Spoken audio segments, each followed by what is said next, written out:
Chief Ndube. Ngisephelabusi yeInsiza. Ngiwadi 2. Indawo engikiyo kodwa ngikhangele amawadi ayi4. But ukuba ngumama kwami kwavela wangeza ngafaka lama abanye umama. Ukuthi kube lula la kimi. Siyayibona iculture. Iculture into zijikile vele. Yekho ubona lakho sekulamakhosi angomama futhi. Kanti vele lapha singabuyela kulabo abanye abathi isiko ayalivumeli omama enkundleni. Kanti Amacala ngabo bani vele into yokuqala.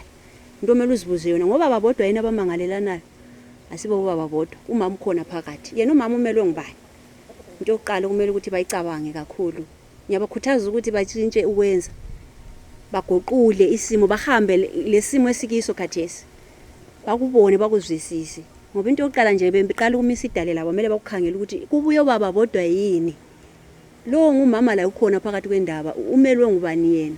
Ukhululeke okunganani phakathi kwenkundla enjani.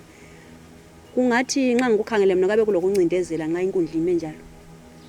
Uzomelwa ngubani?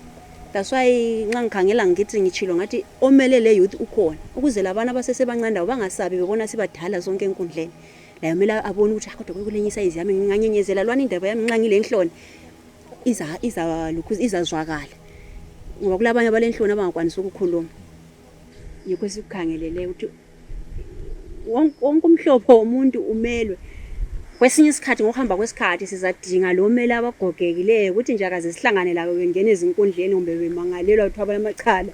Mhlawumbe yikho nje ngani kulibalekile nje but siyabe sifisa ukuthi konke kungani ukuthi covered but inamba iqinisa isishaya.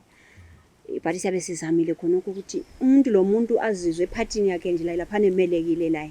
Ehlangothini lwakhe mina abe yikho khona ngubaba kumbe umama kumbe mutsha. Kumbe usekhulile. Enkundleni akube labo mama.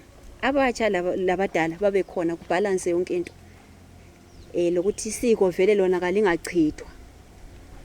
Njalo omama labo bazizwe belezibindi zokuthatha ezinye izikhundla nxa zikhona zifikile ama opportunity lawo ababambe wasebenzise. Umuntu ongumama la uyakwanisa ukukhuluma njengobaba. Umuntu ongumama la uyakwanisa ukukhokhela njengomuntu ongubaba. Kwesinye isikhathi ngaphose ngithi hayi angibaphoqo baba kodwa thina omama silozwela. That's why